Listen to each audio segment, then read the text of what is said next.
Olivier Dassault, je vais commencer avec vous. Qu'est-ce que vous retenez, vous, de cette saga familiale? D'abord, un grand moment d'émotion, bien entendu, et de reconnaissance.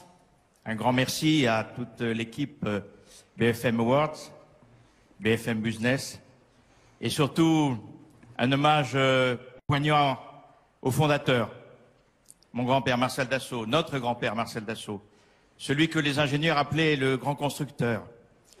Un hommage aussi à notre père, qui a été le grand développeur de ce groupe, qui a réussi à le mettre aux normes, à lui donner une dimension humaine, alors qu'après l'absorption de Breguet Aviation, la taille du groupe était un peu pléthorique.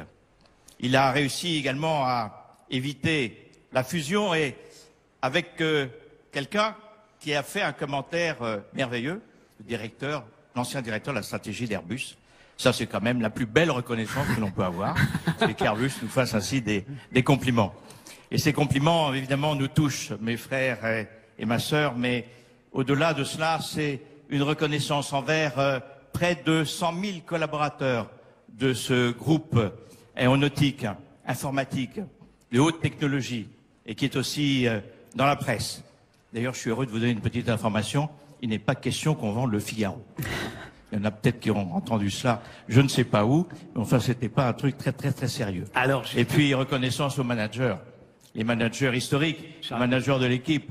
Il s'agisse bien sûr de Charles Desten, d'Éric Trappier, de Patrice Ken, de Bernard Charlès et de Marc Feuillet, qui sont les 5 fleurons de ce si beau groupe qui porte aujourd'hui le nom de mon grand-père, groupe industriel Marcel Dassault. Alors justement, Laurent, Olivier Dassault, d'un mot, bourse, immobilier, vignoble, Arcurial, il y a d'autres dimensions en fait, qu'on connaît moins, ce groupe Dassault. Oui, Olivier l'a très bien dit, Marcel Dassault était un homme universel. C'était non seulement un grand constructeur d'avions, mais il avait une banque, la Banque commerciale de Paris. Il a construit une moto avec Moto Bécane, j'étais à ses côtés à ce moment-là.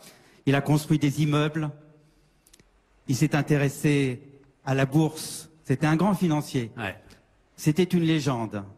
Et cette légende, à mes frères et à ma sœur, bien sûr, elle nous manque aujourd'hui. Thierry, quels seront les prochains axes de développement?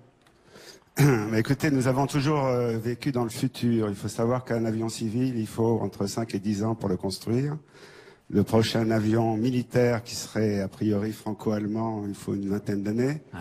Donc on raisonne toujours sur le futur. On laisse en général le passé de côté. Et moi j'ai un rêve, c'est que grâce à nos logiciels de conception 3D, nous puissions un jour développer des molécules, des médicaments, sans avoir tous les tests fastidieux à faire, sans avoir tous ces budgets qui se chiffrent par dizaines de millions d'euros.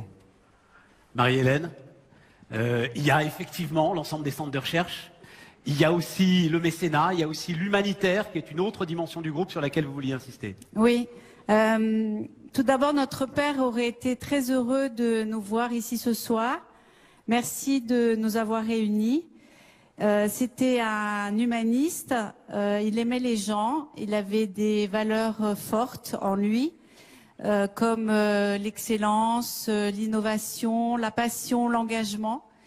Ces valeurs, on les a reprises dans le groupe et ce groupe s'est engagé à soutenir et accompagner des organismes, des associations dans le domaine du mécénat, avec 3 axes, la santé et recherche médicale, l'exclusion et la culture.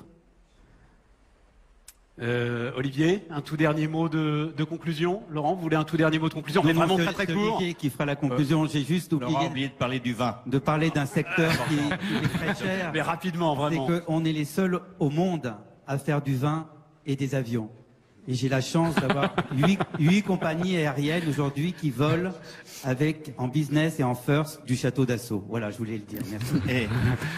Et d'ailleurs, je voudrais ajouter, tout acheteur de Falcon a droit à une caisse de château Dassault. Allez, un mot de conclusion, Olivier. Un dernier mot. C'est que ça me fait penser ce soir à une phrase du philosophe Aristote qui disait que la véritable richesse n'était pas dans la possession, mais dans la façon qu'on l'utilisait, de ce qu'on en faisait.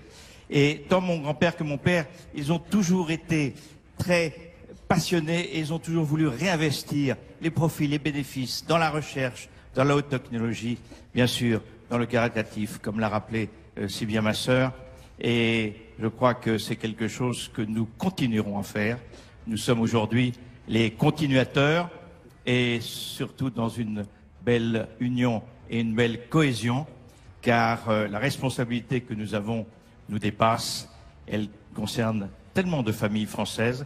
Elle concerne aussi l'exportation, que le président du MEDEF a si merveilleusement rappelé tout à l'heure, si fondamentale à la création d'emplois.